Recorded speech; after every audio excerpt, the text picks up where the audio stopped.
Welcome everyone. We have official information that was 47 minutes ago for the patch 1.1. So we're going to see is there's two parts to it. There's part 1, there's also part 2. So in the first part of the official post, what we're going to see is the reputation system. Coming down over here, you can see that the reputation system unlocks at adventure level 25. And what happens is, as you level up your adventure system, you're going to unlock new things, new recipes, new explorations. And over here, we're going to look at how to increase the reputation. There's going to be regional quest, which completing the quest in Mondstadt and Lyrian increase your reputation in each city. So you have to do 2 cities for 2 reputation. That means more things for us to do.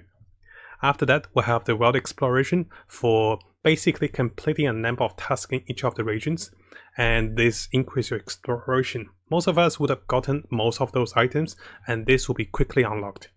After that, there will be bounties and requests. Basically, targeting enemy and also killing them will give us the bounty reward.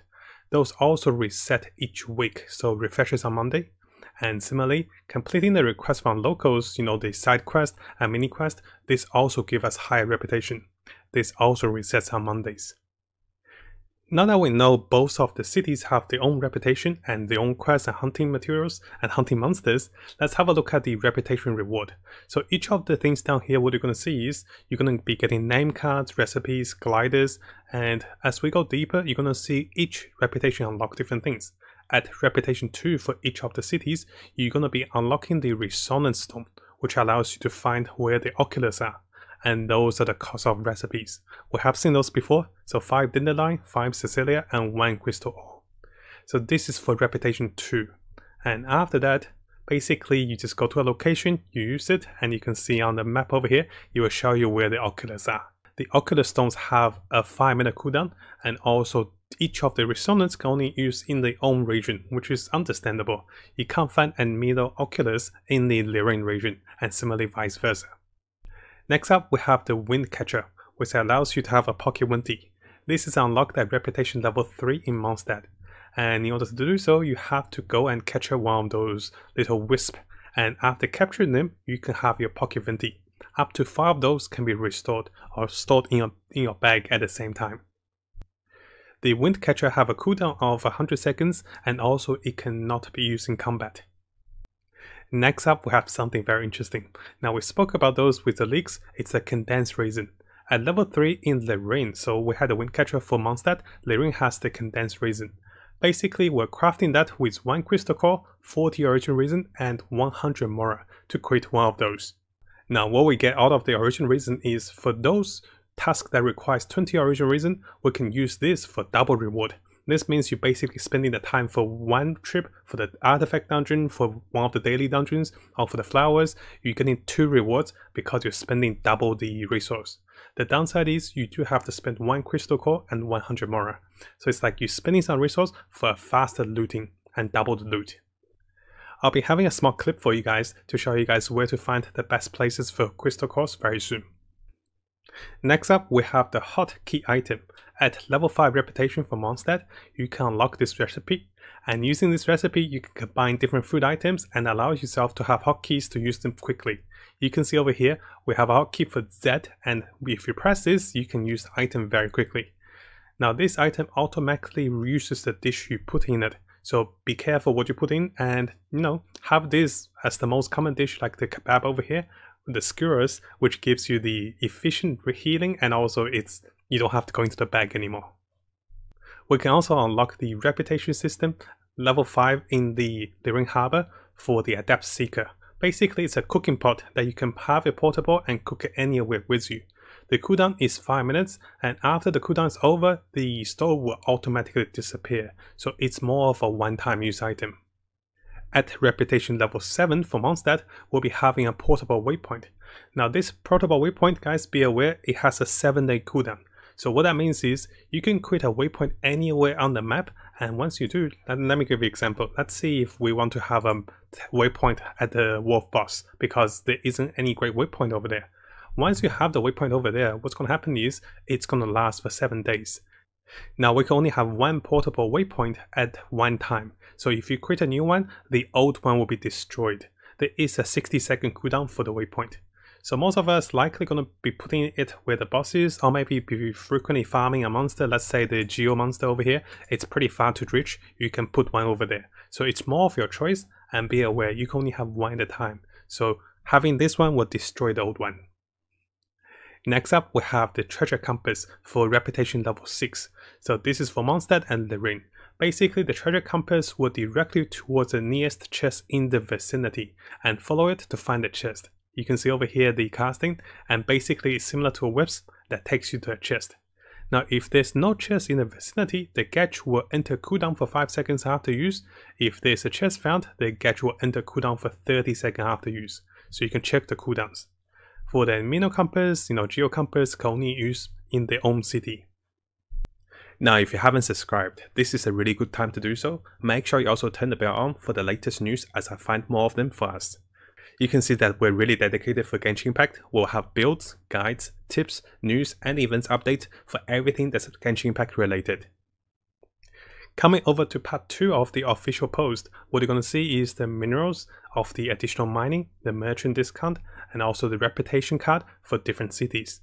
Also, we'll be unlocking a lot of recipes over here. If you want to go deeper, you can see the lotus, the golden ship. Most of those recipes are 4 stars or 3 stars.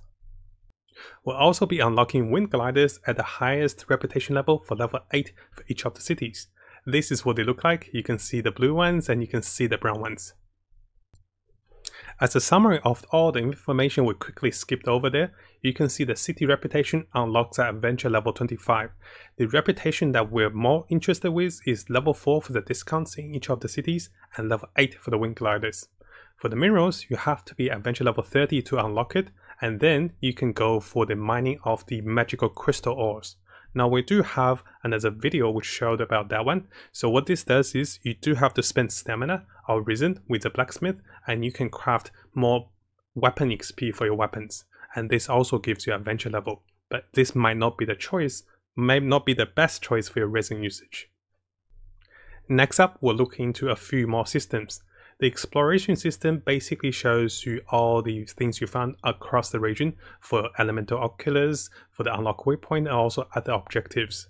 Followed by that, we have the archive system. This is like the encyclopedia for Genshin Impact, and this allows you to look into all the things in details with tutorial, geographic, equipment, materials, and books.